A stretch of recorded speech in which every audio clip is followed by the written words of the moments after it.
Welcome everyone back to another episode of Getting After It. I am Allie Rossell.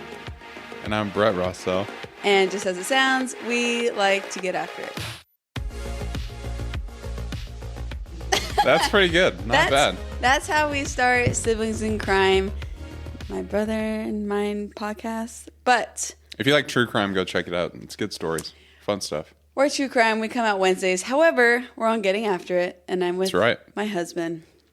So we decided to kind of switch it up this week. What do you think? Yeah. Tell me your idea. I like it. Well, it literally was 2 seconds ago. I'm like, you know what would be fun? Brett's an interview. He loves to talk to different people. I do. I said, let me give it a whirl. Let me interview you. Yeah, let's see what we can do. I'm excited. I have no idea where this is going to go. I don't know what kind of questions you're going to ask me, but possibilities are endless. Yeah. I don't know where this is going to go. But I thought it might be fun for your audience to hear from the host himself what Getting After It is, and we'll kind of roll from there. Yeah, I like it. All right, Brett. So you ask everyone in your podcast at the very end what it means to getting after it for them. Okay. So let's kick it off with that. What about for you, the host? What does it mean? There's a lot behind it, but I think for simplicity purposes, the thing that I always think about when I'm considering getting after it in every area of life is just, it's a commitment to strive to always be your best and to always improve. Because like, if you think about it, like there's a lot of people out there who they can't run. Mm-hmm. So if they say, oh yeah, I'm getting after it, and the definition of getting after it's running, a lot of people aren't going to be getting after it. Right. They could, might be medical issues or they just can't do it, whatever. So I think that's probably it. It's a commitment to yourself that you will improve and stay the long haul, because getting after it, I always say it's like a lifestyle. It's a journey. And there's going to be times when you feel really motivated to get after it and you're feeling really good. You're excited about whatever's in front of you. And then there's going to be times when life hits and you have to still balance, your passions or whatever it is. You have to still focus on getting better in whatever area you committed to while still maintaining your responsibilities. Like if you're getting after it and that's your whole thing, if you want to be the best fitness person, whatever, and you're a dad, but you put your priorities over your children in order to get after it, I don't think you're getting after it. I think that's a selective thing to get after, if that makes sense. Like that is showing action in one area in your life, but you're neglecting other pieces. And so getting after it to me means that it's everything that you do. I see. So you're saying if you want to be the best runner and you also are a dad, you have a job, you have all this other stuff, but your whole priority is on becoming a runner where the other areas are neglected, then that's not getting after it. That's progressing in one area, but getting after it to you means you're striving in every area to become the best, whatever that looks like. Yeah, 100%. It's like, I said it again, dang it. I said 100%. I know, I'm trying to work on that. I don't mind, I just like to tease. Yeah, well, if you notice, the audience does too, so I apologize guys, I say that too much. But yeah, I mean, it's like, are you really getting after it? And to me, it's much more impressive. You take someone like Drew, who's a dad, who has a job, who also runs and does all these things. He's not going to be the best runner in the world. I'm sorry, Drew. You won't be.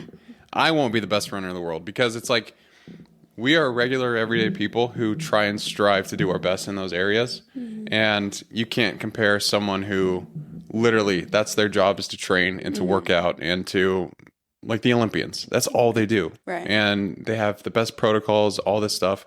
So they're obviously going to be much better, but that's like their life. That's what they want to do. And so you take someone who has other responsibilities and still balances, like, okay, well, how can I be the best dad? How can I be the best at work? How can I be the best spouse? How can I still work out and achieve my goals in fitness? That's much more impressive to me than it would be if someone was just like, I'm going to be the best runner, and that's all they did. Mm-hmm. Like, I think it's much more difficult to be able to strive to be your best in those areas, to get 1% better each day while still achieving your goals. Like, that's hard. Mm-hmm. That's a hard thing to do. Let me ask you this. I know you have talked about, and you and I talk about often, comparing. Yes. Right? You've talked about Truett Haynes a lot. You talked about I do a lot talk of about those. Truett. Hopefully, because one day we'll hit a run together. He'll come on the podcast. That'd be cool. That'd be fun. I'll tag him in this. Truett Haynes, please. Let me run with you. I'll run with you, but I think it'd be cool if you came on this podcast. Yes. What do you say? Nice. Thank we're you. also That's my in invitation. Utah. So, I mean, we're like down the street. But the reason I talk about him is I know, like, as you were just saying, some of these athletes, I mean, they're able to make it their life, right? Yeah. They're making money from promoting different companies and sponsors and stuff. And so they get to work out all day long. Yeah. And we see Truett's post, which I'm so happy for him. Great. Truett, Cam, like Lucy, all these incredible athletes. It's so fun to see their stories, and it's like their workouts of the day. And it was like an 8-hour day of their runs, their sauna, their walk with their dog, or whatever it is. How do you, I don't want to say, I'll rephrase it. You were just talking about you can't compare yourself to people who are like, that's their life. How do you do that? I think it's tough. Well, one, I do want to say that all those people that you mentioned, they've worked unbelievably hard to get to where they're at. And not to say that they're neglecting other areas of their life. Yeah. Of course, I mean, they can be incredible spouses and stuff like that, but it does help when their fitness aligns with their occupation. Yeah, and I think that's really it, is we live in a time where you're able to do that. Right. Like, if you are able to get enough people to follow you, to like your stuff, to see your journey, then you can legitimately make money from that. And I feel like that's a pretty good motivator to like keep doing what you're doing. So, one, I think it's amazing that they're able to get to that point. Two, you mentioned Cam Haynes. You might not even know this about him. So he's like, before an ultra runner, he's a bow hunter. Right. That's his whole thing. And he wants to be ready for the mountains. And so like he actually worked a full-time job for 25 years. And I think like 3 years ago, he finally quit. Do we know what he was doing for work? He was part of like water treatment or something. He worked, I think, for the city. But yeah, so like, but he would run and do marathons every day. I think he would run a half marathon before work and then a half marathon at lunch, like crazy stuff. Yeah, he's different. And so the reason he's where he's at now is because all the work that's gone into that for years on end has got him to that point. And so same with Truett, like he posted something where he ran a half marathon when he was 6 years old. And I think when I was 6 years old, 8, right? maybe he was 8. If it was 6, I'm either way, cry. Like that's still crazy. Yeah, like, that's regardless. so young. Right. And so, like you said it, like how do you not compare yourself to those people? Couple things. Okay. So I would say the first thing actually is you should compare yourself to them a little bit. And I'm not saying like compare yourself to their times, compare yourself to anything like that. You need to compare yourself and be like, okay, well, they obviously were able to achieve something. And I'm a firm believer that if a human has done it before, that means there is a chance that you can do it too. I like that. Be realistic with your goals. Like if you want to be in the NBA and you're a 5'5" white guy that just decided to play basketball today, not very valid. Like you got to be realistic with your goals. But look at them for inspiration. Like if they, Truett's a great example to me. Like I'll look at him and see like what runs he's doing and be like, okay, well, I obviously know how much work goes into saying like, okay, well, I'm going to run a 100-mile race or I'm going to run a 250-mile race. And the guy puts in 100-mile weeks. And so like, if I'm thinking about that for myself, I'm like, okay, well, this week I hit 48 miles. So I'd have 62 more to go, 52 more to go. Math is bad. And so like, I wouldn't say like, okay, well, don't compare yourself to them. If anything, just compare yourself and be like, how would I feel if I got to that point? And am I willing to even do the work? Because that's I think a question a lot of people don't consider is like, you'll see something really cool on social media. You'll see someone starting a business and you'll say, oh, I want to do that too. Until you realize how much work has to go into it. And then you're like, man, freaking Truett, he's able to run 100 miles. Like that guy sucks. And then you'll start getting into that mode where it's like, you're like, oh, I just hate all these people or whatever. You start having a bad mindset about them. And so, but really, to answer your question, this is a long-winded way to answer it. I would just say, simply understand that you're on your own journey and that it is unique. Your journey is unique to you, and you get in what you put out, or you get out what you put in. And I mean, genetics also play a huge role, but like, I just don't think it's fair to yourself, to compare yourself to other people. Like, you've heard the phrase, so many people on this podcast have said the phrase, comparison is the thief of joy. Mm-hmm. Because I think there's a lot of truth behind that. If you compare yourself to someone else's journey while you're trying to accomplish your own, go out after whatever goals are in your mind, you're not going to be able to enjoy and be present for the times when you actually have some kind of accomplishment that you're proud of. Mm-hmm. Like, if you go out and you want to run your first half marathon and you're proud because you just hit a 7-mile run, you've never done that before, and you're getting ready for your half marathon, and you go on social media and you see Truett, you see Drew, you see yourself, anybody like posting, you're like, hey, I just got done with a training run. It was 15 miles. Mm-hmm. Like, that person's going to feel like crap. But the person who ran 7 miles should be proud of what they did because they never done it before. Right. And so I would just say be cautious with like comparing yourself on social media. Understand that your journey is unique and it's not beneficial. Like, you can draw inspiration from those kind of people, but you shouldn't compare yourselves to them. So what you're saying, basically, it's not bad to look at the numbers and understand they're different between other people's runs, your own runs, whatever it may be. But rather than compare lives and stories, look at those things in order to learn. Yeah, and I would say be proud of the effort that you're doing. Because effort really, like, if you really gave it your all, if you're really showing up and trying to do your best, that's going to get you a lot further than, you know, doing something like really hard and then immediately being like, but I'm not the best. Like, you're not going to be the best. Right. There's a lot of people out there who are much better than me at many things that I do, at podcasting, at running, fitness wise, like at my job. There's a lot of people who are better than me. Like, I'm not the best. I'm trying to be, but it's difficult and it's a competitive world. So it's like, if I was always thinking about like, man, I'm not the best, then it's like that triggers a negative thought spiral and you'll start believing it. And that's not a good place to be. Mm-hmm. Self-talk's huge in that point. It's true. You have talked a lot about self-talk, and not to dive too far into it, whatever you're comfortable with. All right. Let's go into that a little bit, because getting after it kind of started, when would you say? Not the podcast itself, but your own personal journey. I would say in college. Like, that's when I started really diving into some of the teachings of Jocko Willink. That sounds like scripture. No, but like trying to understand discipline for myself. And I think that's when I really understood, like, okay, it really is you get out what you put in.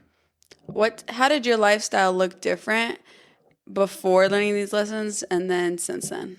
It was a lot less structured. Okay. I was very, like, I think about Spencer on this podcast where he talked about having a to-do list. Yep. And he's like, if you don't have one, like, you're not really going to know what to focus your time on that day. I feel like that was me a lot of the times. Like, I didn't really understand. Like, I knew what needed to get done, but I didn't have an order of which I wanted to do it in. And I would procrastinate. I would let things, like, I would do things at the last minute. And then I just realized, like, discipline is a very simple thing to get started at. I know that sounds crazy, but like, if you just start doing small things to exercise your discipline, like for me at that time, I was like, okay, well, I'm just going to come home from work. And that hour when I'm home from work is going to be me studying and getting things done for school. And then just like structuring my day that way. And then pretty quick after that, Drew and I were like, okay, let's just go to the gym at 5 a.m. every day before we have to go to work. And then we'll go to school and we'll do all that stuff. And it was just like the very most basic way of like, I'm going to include discipline in my life, but I need time to do that, if that makes sense. So it's like, okay, well, if we're waking up at 4:30 to go to the gym, we're there at 5, then I need to be disciplined to wake up on time so I can go pick up Drew so we can get to the gym on time, get a workout in before work. Like, you have to have structured time to achieve goals. I do believe that. Like you need to be able to time block and things like that too. But you also need to have the chance to exercise discipline. And so if that's like, I want to start going to the gym more, then set a time for you that's feasible for you to go to the gym and then exercise discipline to get there. Like that's what it takes. But my life was very unstructured and I had goals that I wanted. I just didn't know how to put it all together to work towards reaching those goals. Like, I think it's something everyone has to learn on their own because everyone's different.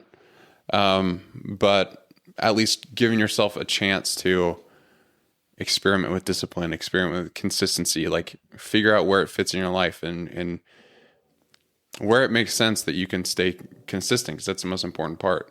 Because like a lot of the times you'll see people, this is another danger of comparison. You'll see people on social media who are like, this is my morning routine, and because of it, I'm super productive. 8 hours long. Yeah, it doesn't make sense.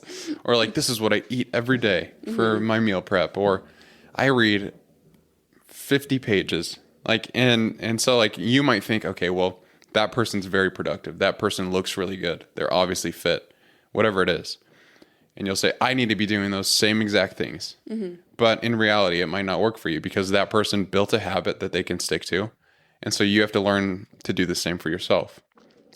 So when you talk about structured life, and then you learn about discipline, consistency, and you became more structured. If someone's listening to this podcast and they're like, I want to be more disciplined, I want to be more consistent, it sounds like structure is a tip for that. Yeah. How did you start implementing that in your life? It started very small.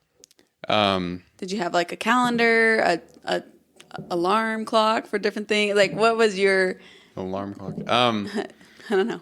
No, that's good. Sometimes like the very most basic thing I would do was just write out a to-do list every day before bed of what I wanted to do the next day.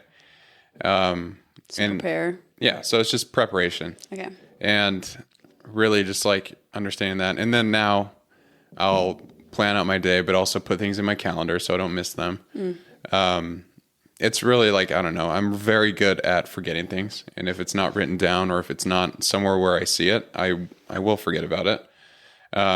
So like if I'm at the doctor's appointment, you'll be proud of me for this because I'm very consistent now. And they're like, okay, well, we'll see you in 3 months. I immediately pull out my phone and say, okay, well, how's August 18th, whatever. Let's do it at this date. And then I'll just put it in. So it's like, I'm always reminded, because it's easy to let things slip. And I really just started by implementing small things. Like when I first started going to the gym, I wasn't there for an hour and a half or 2 hours. I was there for 30 minutes sometimes, like just to get a lift in. And then Drew and I were off to work. With meal prep, like I didn't really know how to cook that well. So I started with just one meal a day. And then eventually that led to breakfast, lunch, and dinner. I always had prepped in college. Okay. And a few years after that, I kind of fallen off because I've learned how to cook now. And that's kind of fun. I like cooking for us. But that's really it. It's like starting small. And I think the best place that you can see that is in the gym. Like if you go and you've never lifted before in your life and you want to start doing some bicep curls, you might only be able to do the 10s, maybe the 5s. I don't know. I don't know what the size of your biceps are. But that consistency, that discipline of showing up and lifting and showing up when you're sore, like all these things will lead you to eventually be able to curl 40s like it's nothing. But that could be years. You just don't know what the timeline is. So that would be my advice is like, if you want to start exercising discipline in some areas of your life, figure out what areas they are. If it's fitness, if it's faith, if it's family, if it's your job, and then start setting very small, specific goals.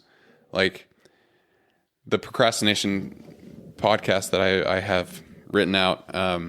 There's one thing in there that I think fuels a lot of procrastination, and it's a lack of clarity or fear of actually doing the thing. But I think a lack of clarity is what a lot of people run into. So, for example, me up in college, I obviously knew that I had deadlines for some tasks or anything like that. But like I was never specific about what I needed to do each day. And so like you break it down into smaller chunks and you say, okay, well today I'm just going to write my thesis statement for this paper. And like, okay, write that down, write your thesis statement.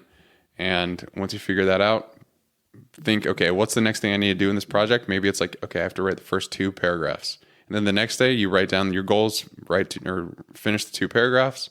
And that's what you do. But you just break it down into very specific, smaller chunks. So it's like, it's not as overwhelming as it might be like, okay, well, I'm just going to sit here and write for an hour. Another thing I used to do that I still do today is the 5-minute rule, where it's like, I'm just going to work for 5 minutes. And if I still feel terrible afterwards, then I'll stop. But usually when I would do that, I would recognize like, I don't want to stop working. Like I'm kind of in the flow state. So that's my advice. Start small.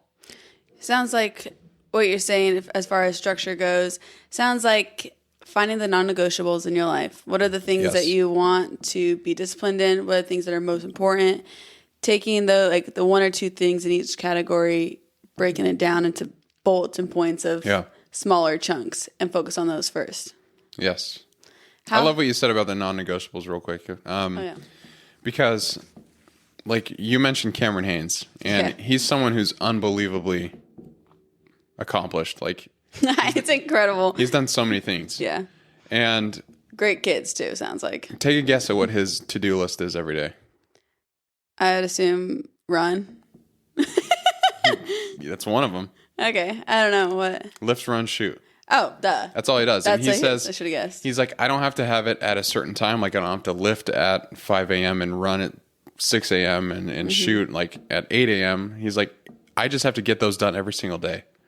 And there's no like, I mean, obviously that works for him, but the point is he will do those non-negotiables no matter what. And you know, life does get messy. So I like the fact that he's like, I don't care what time it is as long as I do the thing. Right. And I feel like I've gotten better with that with running and fitness, just because like I used to have to go in the morning, but now with like traveling and stuff, it's like sometimes nice to have a couple extra minutes in the morning, or like sometimes we're really tired and it's like, it doesn't make sense for us to wake up and go work out. So be flexible with the timelines where you're doing the things, but don't miss them. Yeah, I think trying out different things. I think your personality is very much like you thrive on a schedule, right? Like very much so. You love knowing what time things are happening and having it organized that way. I think I'm more of the Cam Haynes approach, where I'm like, I'll get it done. You know? You're easy breezy. It doesn't matter. Beautiful. But then also you got to be careful, because if you have 3 or 4 non-negotiables and you're running out of time at the end of the day, and then things come up during the day too, which makes it difficult. You're like, oh, I forgot I had a birthday party and I'm supposed to do this. So it seems as though getting things done first thing, if you're able, sounds like that's the hack to not miss it. Yeah. However, I think with people functioning differently and finding their way, like maybe trying a more structured, if that's like problematic, then taking more of the Cam Haynes approach. But it sounds like having those non-negotiables, breaking it down to the smallest form, and being able to just work, like kind of chip away rather than like expecting to move mountains in one day. Yeah, think of yourself as a scientist. Like experiment with the schedules, experiment with when you're going to be doing these things. Find what works for you. And I did mention earlier, like, oh yeah, someone might post their morning routine and you might think you have to do that to be productive. But if there's something in there where you're like, okay, well, this guy wakes up at 6 a.m., they go and they work out before work. Like maybe I'll try that. And if it works for you, great. But if it doesn't, find the time where it does make the most sense for you to go and get after it, or whatever that is. But experiment with these things, figure out what's the best for you, and you'll be fine. Yeah.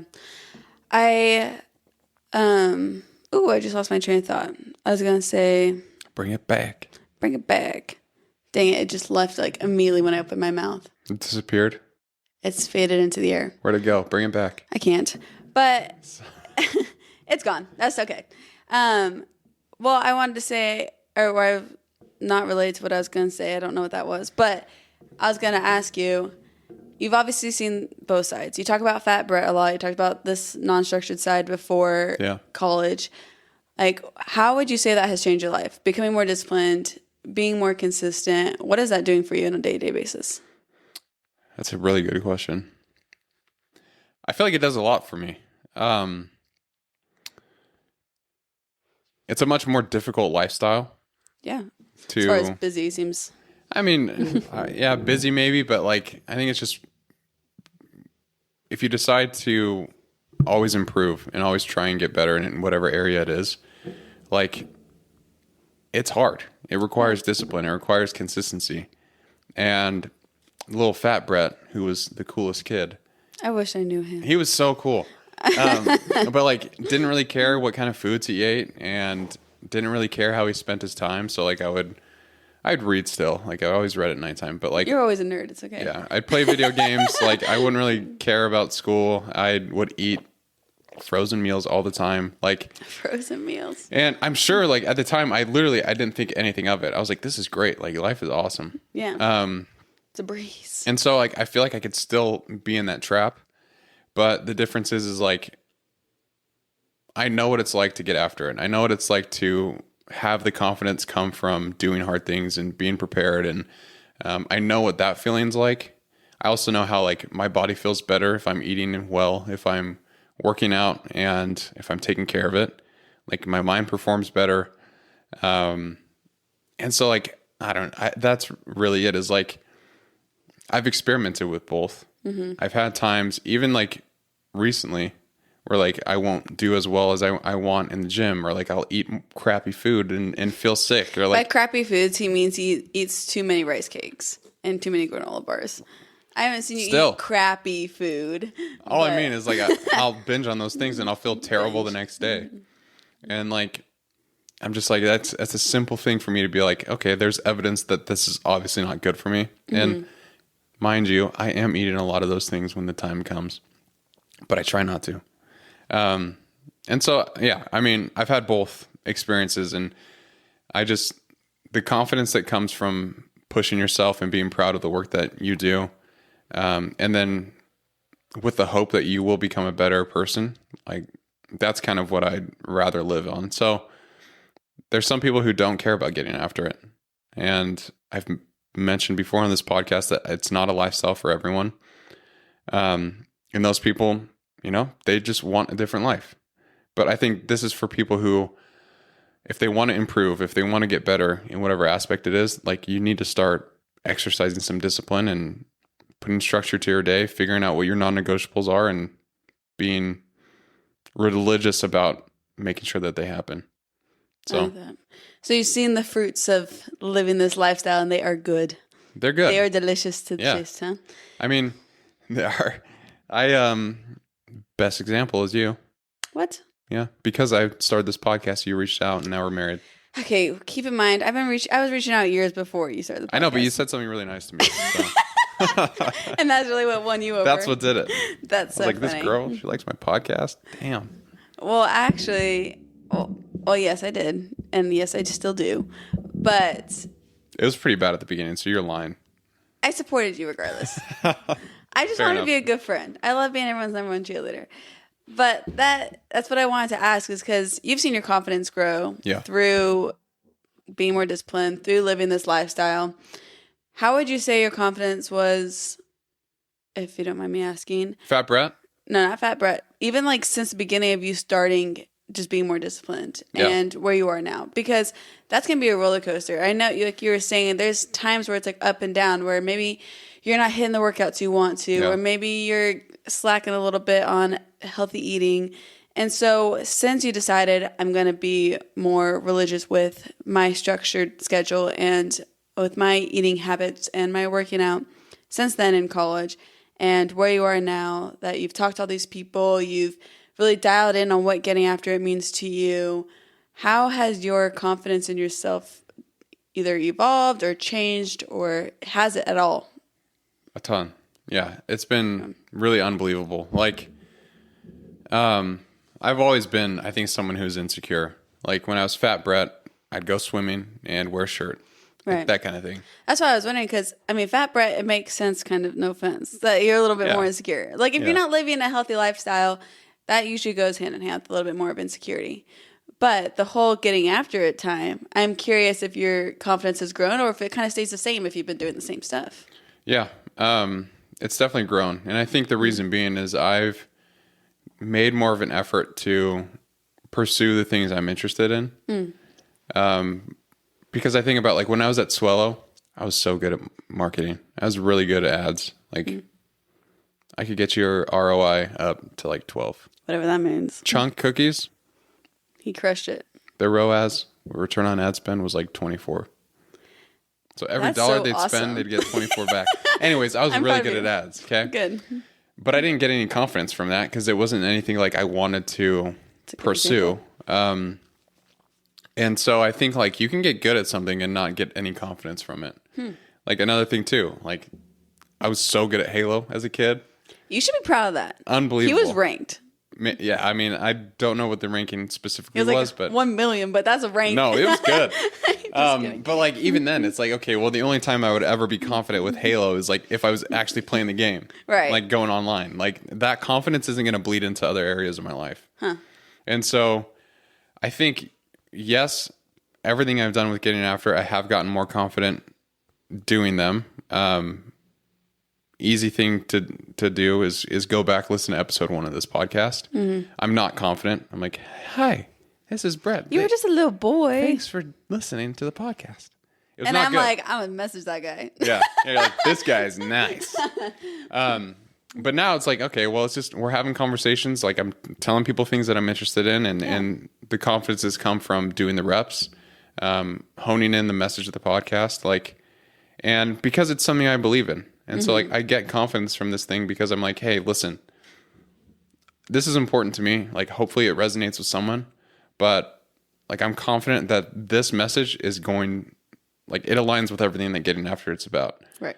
And so also with running, like that's been a great confidence builder for me is running really. Like when I was sick, I tell this story, but I've run, like I ran 7 miles for the first time when I was sick, and it was like 11-minute pace. And I remember being so proud at the time of that. Good. You should. And like, I was like, man, that was awesome. That was so cool. Got sick, whatever. And then like once I started running more and started competing in actual races and stuff like that, when I would do the work, prepare for it, and know I did my training well, I was rested, I was fueled. And when I stepped on the start line, like I was confident, like I'm going to be able to finish this race. And then when I finish it, I'm like, maybe I can do a marathon after that half. And then I finished the marathon. I'm like, maybe an ultra's next. But I think that confidence comes from, one, you're doing hard things. We talk about that with Team Tim. That's like a big one. Obviously. Confidence comes from doing hard things. It teaches you a lot about yourself. It teaches you about how you respond when things don't go well. It teaches you that you're capable of doing more. And I think that's the biggest one. Because a lot of the times when we go to Team Tim or I tell people, hey, you should run, they'll say, I'm not a runner. Right. And then, you know, they'll run the race and they'll be like, I cannot believe I just did that. Like, that is crazy. Right. And like, that's the coolest feeling. That's like, honestly, the reason I love going to Team Tim now is like just seeing people just being like, I can't believe I did that. Like, Right. I never thought that was possible. Yeah. And I feel like that's just what comes from doing hard things. It's like, if you're able to do your best, if you're able to show up, and some of those people who say, I can't believe I did that, no shade on them, but they might have had the slowest pace of the whole race, but who cares? Right. Like, they still did something difficult. The distance is the distance. Right. And they push through difficulties. And so I think that's the benefit of doing hard things. It tells your brain, hey, that wasn't our limit. And then preparation is the other one too. Like, the only reason those people were able to do that, mostly, Blake's an anomaly. My brother's freaky about that. He's unbelievable. He won't run one step, and he'll just show up for the race and finish it somehow. Yeah, he's a beast.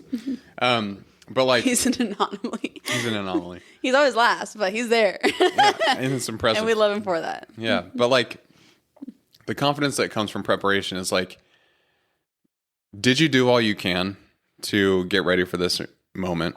Are you confident that, like, if it's a presentation you're giving at work, that all the information's correct, that you did your best, and is the effort you put in going to get you the result you want? So I think those two things are what build confidence, at least for me, is doing difficult things, proving to yourself that you can do more, and then preparing for that moment. Right. So all the training, all the reading, all the studying, whatever it is, like that's what's going to bring you that confidence. I feel like preparation is definitely the antidote for anxiety as well in a lot of scenarios. What it sounds like you're saying is since you started getting after it, it sounds like you already, since the beginning, it sounds like you're confident in your ability to live. It sounds like you're confident in your ability to do specific tasks, but it sounds like over time, your confidence in who you are has evolved. Yeah. Would you agree? Is that what it I sounds would. Yeah. So, I mean, I always say the phrase like, if you're able to be disciplined in one area, it bleeds into every other area of your life. I've seen that very much so in mine. Like with fitness, that's an easy example. Like I've gotten better. Yeah. My endurance is up. With my job, like I've learned how to be more disciplined there, how to get things done. Relationships, you're killing it. Yeah, like marriage. Like and marriage is an interesting one because like you don't think about like, oh, it doesn't need discipline. Right. But it kind of does. Yeah, it does. Absolutely. Like you have to be disciplined enough to have date night. Yeah. Whenever you can. Like you and I, we read our scriptures together. Like that requires discipline, but it's those small things that keep us strong. I feel like the consistency part is what has helped our marriage just be incredible. Yeah. As well. It's like the things that you don't think about like day to day, usually like, oh, like telling them they look good and like the little flirty stuff. It's like, yes, we already know we love each other. That's great. But doing the small acts every day, like breaking it down to those little things you can do every day to show your spouse that you love them. And I mean, if you think about it, just day by day, those actions aren't very big and they don't really add up to anything. Like if I came to you and I was like, babe, you look so hot. I'm like, you tell me every 4 seconds, thank you. Yeah, it's crazy. And then I don't say that for like another 2 weeks. Right. And you're like, man, you might question yourself. I don't know. I'm not hot anymore. I don't know what happens, but like it's because it's consistent that it just reassures you that I'm obsessed with you. And like, it's because I'm consistent with the gym. Like one gym session is not going to change anything. One good meal is not going to change anything. One bad meal is not going to change anything. It's the consistency piece. Right. And so that's what's important is like, yes, these actions we're talking about, like going to the gym, telling your spouse you love them, getting them flowers occasionally, like going on date night, taking time to study something for yourself and refine your own skills or like work on the podcast. Like all these things, like day by day, these actions aren't going to add up to a lot. But you look, it's like that guy, manipulate time. Yeah. Like you add that up over a couple weeks, I'm going to kick your butt. Right. It's true though. But it really is. It's like, you know, that's why people like Cam Haynes and Truett Haynes, this is my hypothesis, are so good is because they're just unbelievably consistent. Because they do it day to day. So it's like consistency is huge and discipline is needed, but consistency is equally as important. Like it's an equation. Think about it as math. Discipline plus consistency equals achievement. I like it. This might be an obvious question, but obviously you learned how to get after it for yourself. You're like, these tools are helping me become a better version of myself. I'm feeling better, feeling stronger, feeling happier. Seems obvious, but you want to make this a podcast. You want to talk to people about what they can do to feel the same way you feel in terms of growth. Why did you want to make this into a community? That's a good question. And I have the answer. Oh, wonderful. Thank heavens. So, I mean, like, you said it, like, I've seen all the benefits that have come into my life from getting after it. Right. From pushing myself. And my life has gotten much better. It's been hard. Right. Things come up. And, like, it's not an easy lifestyle is what I mean by that. Like, it requires early mornings. It requires a sore body. It requires fatigue. But the fruits of it are so much better than the alternative that it's like, it's been so worth it to me. And so many opportunities have come from this. So many, like I've met so many new people, like, and you said it, like I'm just a happier, better person, I would say. And I can confidently say that actually from when I started this thing to where it is now. And I just have this idea in my head that if we had a community of people who were there to improve themselves, but also support other people who are trying to do the same thing. I can't imagine what, like, this might sound crazy, but like what kind of an impact that would have on the world. It's like if there's a bunch of other people who are getting after it, who are testing themselves, but then also trying to push others to do the same. Like, I'm just one small voice, but if you had 1,000 other people who were very similar to me in the things that they do with like getting after it and pushing themselves, but also telling other people that and helping them realize that they have more potential to do than they have more potential to give to the world than they thought. Like, that would mean a lot to me. Is like everyone realizing like, okay, yeah, maybe some things that Brett says, like, I can try, and if it works, cool. Like, my life might be a little bit better. And I always say, like, if I'm able to help one person, then that's kind of what the goal is. Just because like all these principles, all these teachings and everything has benefited my life. So I can't imagine like what it would do for so many others. And I feel like there's a lot of people out there who they feel lost. They feel like they're not achieving anything. They don't have specific or realistic goals, and they need confidence. And that's going to come from deciding to be disciplined and having to do difficult things. And so really that's kind of my dream and the vision for getting after it, is like to build a community of people who are all there to support one another and to support themselves and improve. How do you think a community will help those people? It's like, how have you noticed that? Do you have a support system? Like, what about community is gonna be the thing that helps people get after it? Yeah, that's a good one. There was this quote from Simon Sinek.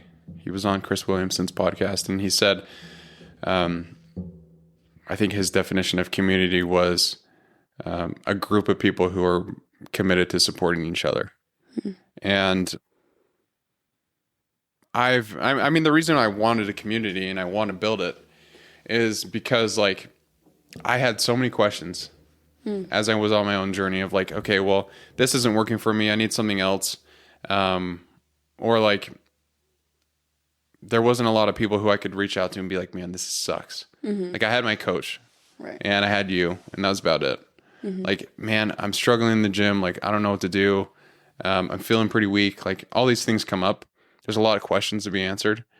And because of the fact that everyone has something unique to offer, there might be one person who says something in this community, wherever it is, like trying to build a platform for it or whatever, where they say something that might resonate with that person specifically that I might not have been able to help them with. And so that's really it. Is I think like you get more and more people in this ecosystem where they're able to cheer other people on, like be there. Everyone in this community is going to be everyone's cheerleader. Right. Like that's the rule, is if you're joining this thing, you're going to help other people to achieve their goals, because that's what it's all about. Right. And so I think that's really it, is like, it'll help answer a lot of questions. It'll help people feel more confident. But all in all, I think it's like, you take a lot of pride in being part of a group that like is willing to push themselves and get better. And I feel like if you're part of that group, it might be more motivation for yourself to be like, hey, I'm in this. I got to do work. Like I got to get after it. I'm part of the getting after it community. You got to do it. Like commit to change your life. Right. So it sounds very self-help like. I mean, you're cheesy. Improving. Real quick. You keep touching this thing, it might make the blah, blah, blah, blah sound. Really? Yeah. If you touching that and this stuff, and I think it might be making sounds. Just a heads up. Okay. You know me with my sign. I don't think I'm going to edit it out. You had to edit it out. No. I made the sign. It's a stop sign. I guess this is your podcast today. This is my podcast today. I can say what I want. I like what you said about learning from each other, because that's one thing that I've noticed a lot is when you start running, for example, you kind of just go outside and like go for a mile and you're like, okay, that was kind of weird. Yeah. You just like walk outside and go. And everyone knows how to run. yeah, but not really. Oh my gosh, someone teach me how to run. I feel like my form has been so off lately. But exactly, like you think it's just moving forward, which it is to an extent.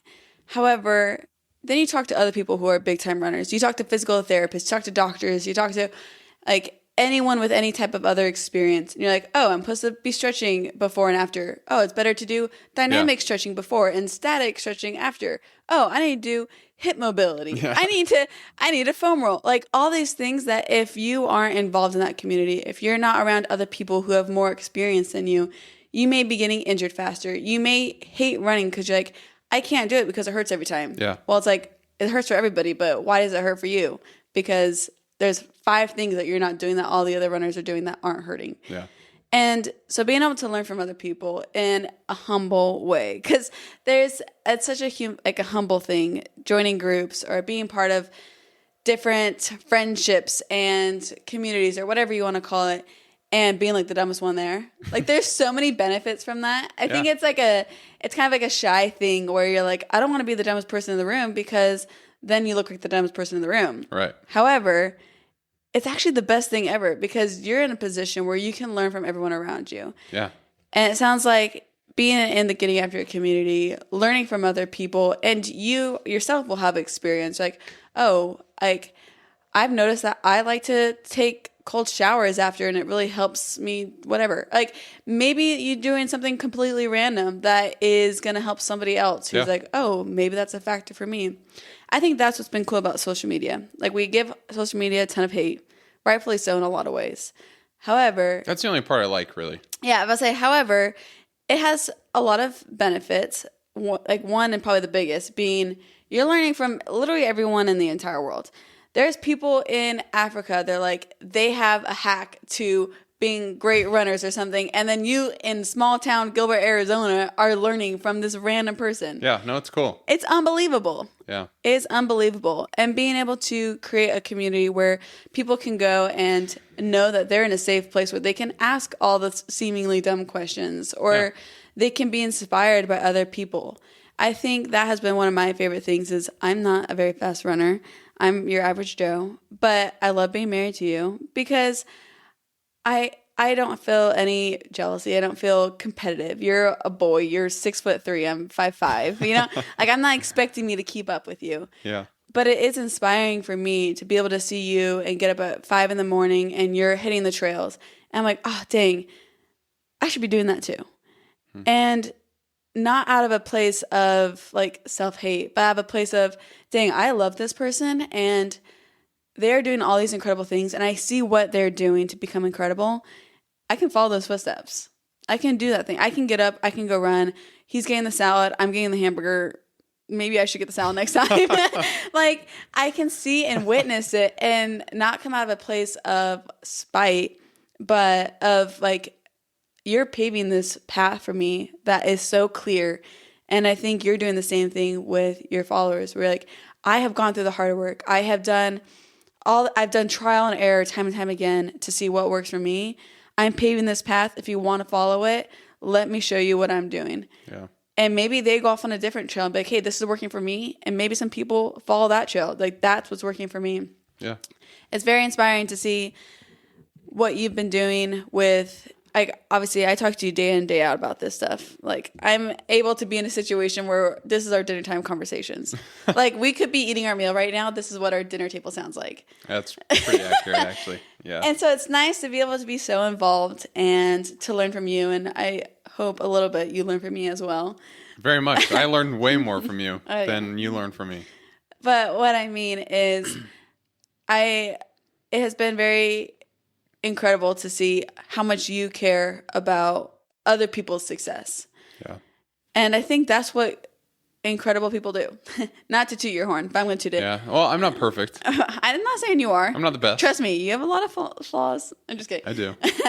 No, but what I mean by that is like when we talked about comparison in the beginning, comparison I think comes from a lack of confidence, honestly. You always say no one above you is going to be tearing you down. Yeah. Because they understand what it takes to get to the top.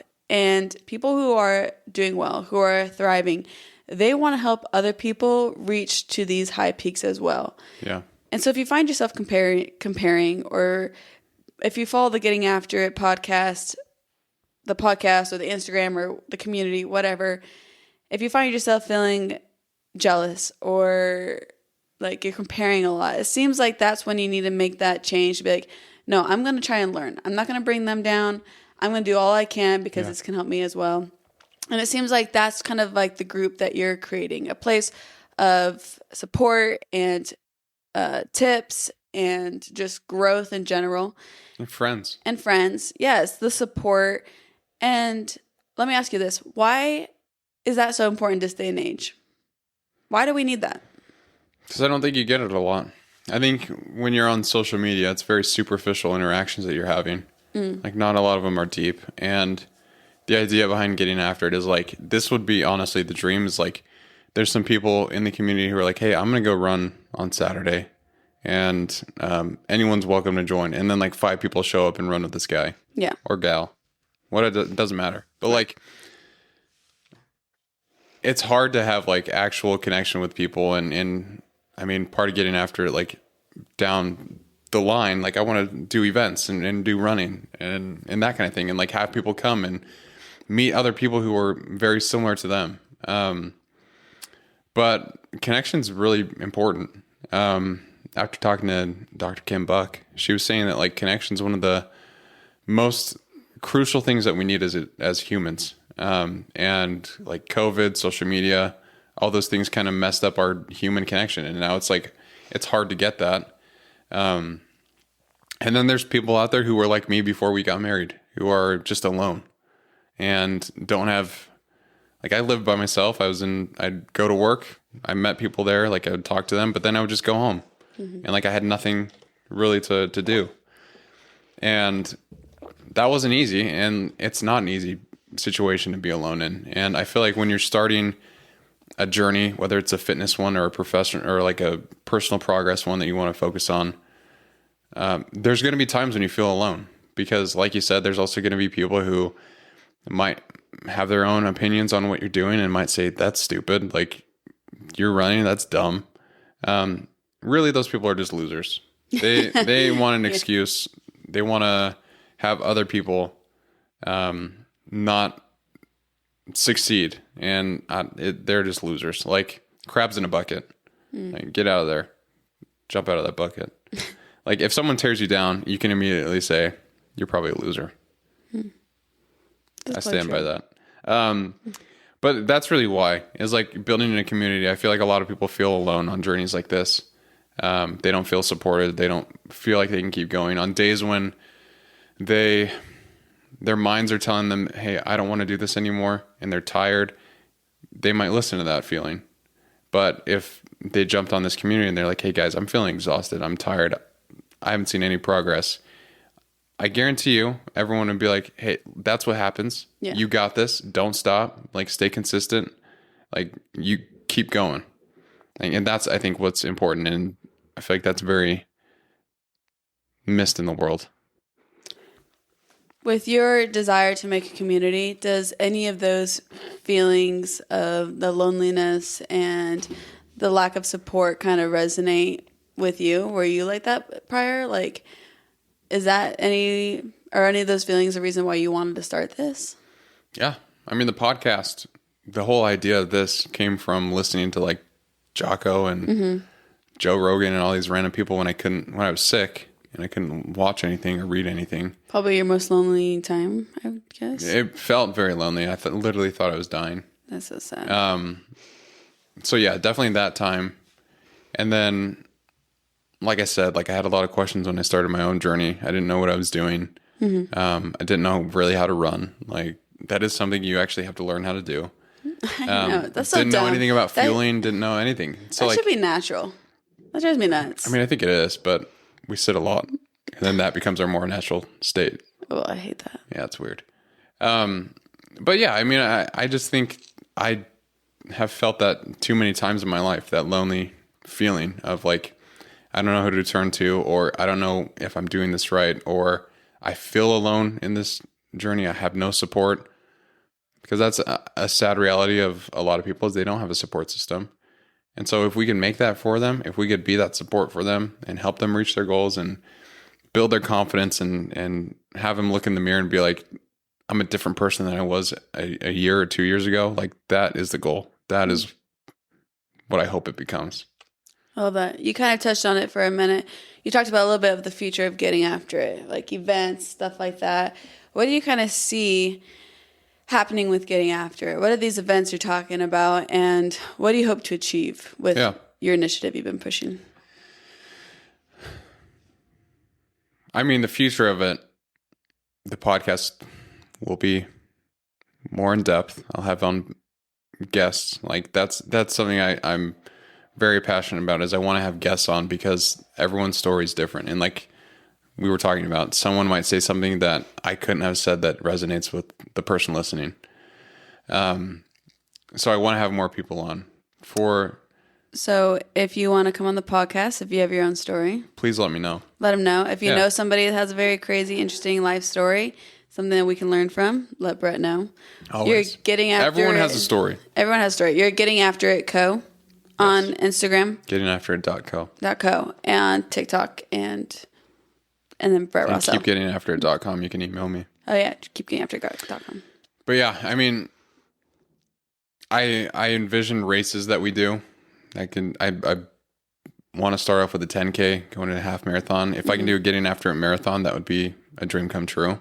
Really? Or an ultra race, like little pop-up things. Like it doesn't have to be anything crazy. But I mean, I want to do official ones, yes. But I also mean like other pop-up things. Doesn't matter.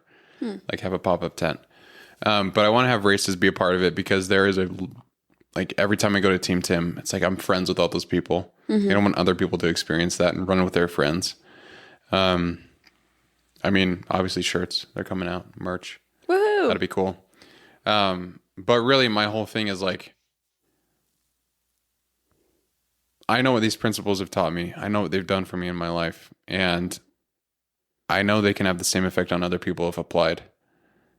So how can I get that message to them? How can I help them realize that they are made for more and build that confidence in themselves so they can go after and do the things that they want to accomplish that they've always been either scared to do or just haven't known how to. So that's really what I want Getting After It to become, is just a place where people are inspired to go and do the things that they didn't think they could before. Well, it's already inspired me a lot. Well, thank you. So I can be your one person at least for now that you know. I will take that. You're my wife. You're the most important person to me. So. Well, thank you. I think it has changed my life. I think it's changed our relationship in a positive way. We hit 2 years on Tuesday. Let's go. Whoop, whoop. Quick 2 years. It's crazy. I know. I wanted to ask. Over these last 2 years, we've learned a lot. We have. You talked about getting after it in personal relationships as well. Yes. How does this Getting After It initiative, everything you wanted it to become, you talked a lot about it in a fitness way. How does that bring into your relationships more? And the reason I asked that, and we can kind of end it around this, but you talked about the importance of connection. Yeah. And community. And we talked a lot about fitness. What would you say that Getting After has done for our marriage in the last 2 years? Wow. Now that we're hitting our anniversary. I mean, it's brought us way closer together, I would say. And reason being is like, we're trying to work towards similar goals together. We're supporting one another in everything that we do. But I think one thing specifically for marriage that Getting After It does is it forces you to think of the other person before yourself. And I believe we're pretty good at that. Like, I don't know, we're always asking the other person like what we can do to make their life easier. And so like, we're always thinking about each other. We're always making sure we're like seeing how they're doing throughout the day.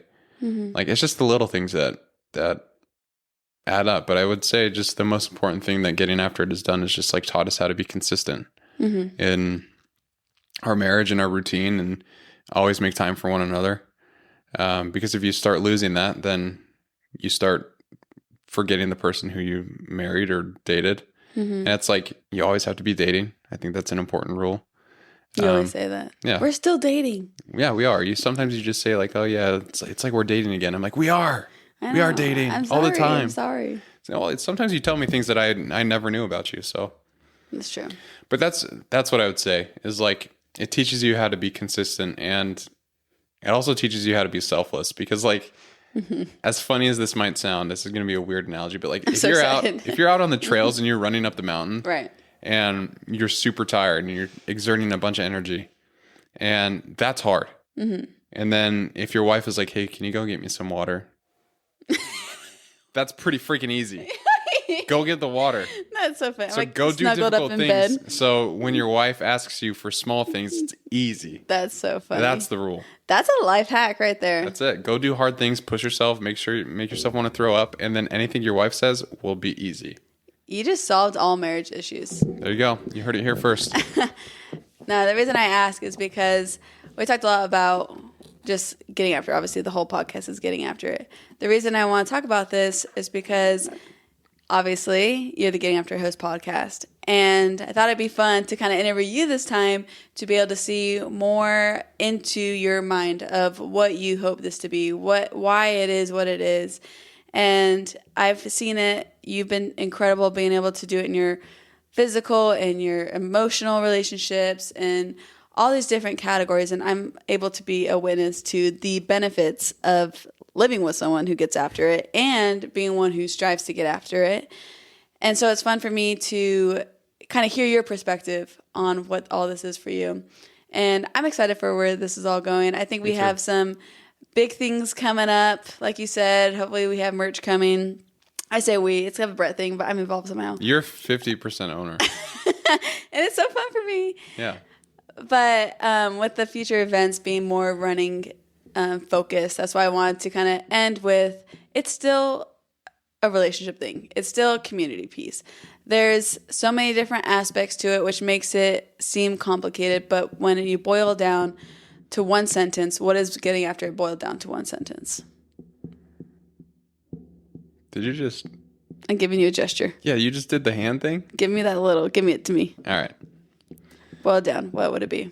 I think it's what I said earlier. It's a community of people who are committed to grow and help others do the same. There we go. I want to hear it as sweet, concise, condensed. There you go. And that's what getting after it is. But thanks for having me ask you questions. This has been fun. It's fun for me to hear from your perspective. I mean, hopefully it wasn't too scary. Scary. My mind is a storm. No. And I think it's fun to be able to kind of dive into that a little bit. My mind is almost a little too simple. I'm like, ding, ding, like nothing's really going on in it. And so it's fun for me to be able to understand you more thoroughly, to be able to understand what I can be doing, like living a more structured life, like chipping away at the little things to grow in my discipline and consistency, to not compare, to ask for help, to gain a community.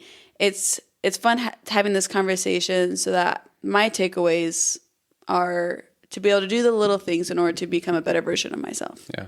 And realize it's very personal to you. Very personal. Exactly. We're on our own paths. We can carve our own paths. We can follow somebody else's until we find our own way. Yeah. But I think I've learned a lot. I think I learned a lot every time I talk to you.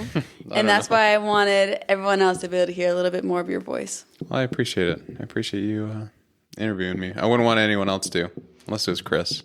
Why? You have lots of great things to say. More people should interview you. I don't know. I just feel like it's fun with my wife. That's true. That's fun. And like I said, it's our anniversary, so I was like, oh, we can do it together. Yeah. That's good. That's true. That's so lame. We'll do this. This is so a cheesy. Anniversary episode. Anniversary come takeover. out on a Tuesday. No, it'll come out tomorrow. Okay. Well, anyways. Well, I love you. Thanks for doing this. Thanks for chatting with me. And as always, keep getting after it.